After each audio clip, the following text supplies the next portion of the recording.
Andhra corporation chairman గా కొమారెడ్డి పట్టాభిరామ్ బాధ్యతలు స్వీకరించారు. విజయవాడ తుమ్మలపల్లి కళాక్షేత్రంలో ప్రమాణ స్వీకారోత్సవ సభ జరుగుతోంది. కార్యక్రమంలో పట్టాభి మాట్లాడుతున్నారు. లైవ్ చూద్దాం. సందర్భంలో కూడా ఆయన విజయవాడ పర్యటనకి ఎప్పుడొచ్చినా కూడా నన్ను వెంట పెట్టుకుని ప్రతి చోటకి కూడా ఆయన తీసుకెళ్ళటం, అనేక రకాలుగా నాకు ఎన్నో విషయాల మీద ఆయన నన్ను గైడ్ చేస్తూ ఈ రోజు వరకు కూడా నాకు అన్ని రకాలు కూడా సహకరిస్తూ ఉన్నారు. పరుచూరు అశోక్ బాబు గారు కానివ్వండి, బోండా ఉమామహేశ్వరరావు కూడా, అంటే ముఖ్యంగా నేను విజయవాడ అర్బన్ పార్టీ పరిధిలోనే నేను ఎక్కువ కార్యక్రమాలని నేను చేయటం జరిగింది.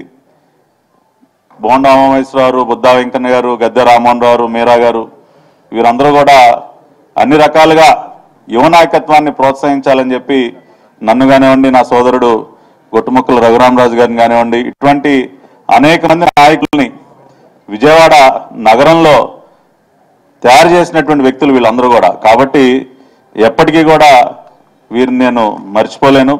అంతేకాకుండా ఈ కార్యక్రమానికి నాపై ఉన్నటువంటి అభిమానంతో విచ్చేసినటువంటి మనవ మోహన్ కృష్ణ గారు ఎన్ఆర్ఐ, ఎంతో కాలంగా నాకు ఆప్త మిత్రులు, వారికి అదేవిధంగా రమేష్ గారికి, స్థానిక కార్పొరేటర్, అదేవిధంగా నాకు అత్యంత ఆప్తులు నెలమండల బాలస్వామి గారికి, కొండపల్లి శ్రీనివాస్ గారు, మరి ఆయన్ని యాక్చువల్గా ముందుగా మేము ఆహ్వానించకపోయినా ఆయనంతటికి ఆయనే ఫోన్ చేసి నేను మీ కార్యక్రమానికి వస్తాను అని చెప్పి మరి కార్యక్రమానికి ఇచ్చేసి నన్ను అభినందించినటువంటి గౌరవ మంత్రివర్యులు కొండపల్లి శ్రీనివాస్ గారికి, ఇంకా అనేక మంది పేరు పేరున వారందరికీ కూడా హృదయపూర్వక ధన్యవాదాలు. అదేవిధంగా జనసేన పార్టీ తరఫున విచ్చేసినటువంటి నా సోదరులు అమిశెట్టి వాసు గారికి, ఇంకా బేగ్ గారికి, ఫిరోజ్ గారికి, రఫీ గారు, ఆయన నేను ఎన్నో గంటలు పార్టీ కార్యాలయంలో గడుపుతూ ఉంటాం, దేవరాజు గారికి, పోతుగుంట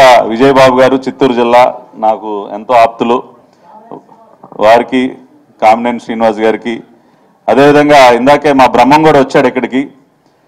మీ అందరికీ తెలుసు, బ్రహ్మం చౌదరి నాతో పాటు ఎన్నో రకాలుగా పార్టీ కోసం పోరాడినటువంటి వ్యక్తి. అతి త్వరలోనే మరి బ్రహ్మం కూడా ఒక అత్యున్నతమైనటువంటి స్థానానికి వెళ్ళటం అనేది ఖాయం. అనేక సందర్భాల్లో నాకు లాయర్గా వ్యవహరించి నాకు అండగా నిలబడినటువంటి కోటేశ్వరరావు, ఈ 5 ఏళ్ల పోరాటంలో ఎన్నో రకాలుగా నాకు అండగా నిలబడింది మా లీగల్ టీం. కోటేశ్వరరావు కానివ్వండి, మా లక్ష్మీనారాయణ గారు కానివ్వండి, మా పోసాని వెంకటేశ్వర్లు గారు ఇక్కడ లేకపోయినా కూడా ఆయన గురించి మేము స్మరించుకోవాలి.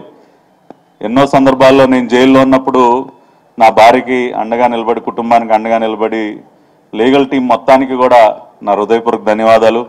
మా దారపునేని నరేంద్ర గారు, మా రాష్ట్ర మీడియా కోఆర్డినేటరు, మేము అన్ని ప్రెస్ మీట్లు పార్టీ కేంద్ర కార్యాలయంలో మేము నిర్వహించగలుగుతున్నామంటే దానికి కారణం మరి మా దారపునేని నరేంద్ర గారు, మా కృష్ణారావు గారు, తిలక్ గారు, నాకు ఎన్నో సంవత్సరాలుగా మిత్రులు, రాజశేఖర్ గారు, జయలక్ష్మి గారు, చాలామంది, ఇంకా మా ప్రసాద్ గారు, పేరు పేరున అందరికీ కూడా హృదయపూర్వక ధన్యవాదాలు. అదేవిధంగా ముఖ్యంగా గత 10 ఏళ్లుగా నా వెన్నంటే నిలబడి నా కుటుంబంగా ఉంటున్నటువంటి నా టీఎన్టీయూసీ టీం సభ్యులందరూ కూడా ఎందుకంటే అనుబంధ విభాగాలకు ఇన్ఛార్జిగా నేను వ్యవహరించినప్పటి నుంచి కూడా నాకు అత్యంత ఆప్తులుగా ఉంటున్నటువంటి మొత్తం పేరు పేరున అందరికీ, టీఎన్టీయూసీ కుటుంబం మొత్తానికి కూడా హృదయపూర్వకంగా ధన్యవాదాలు.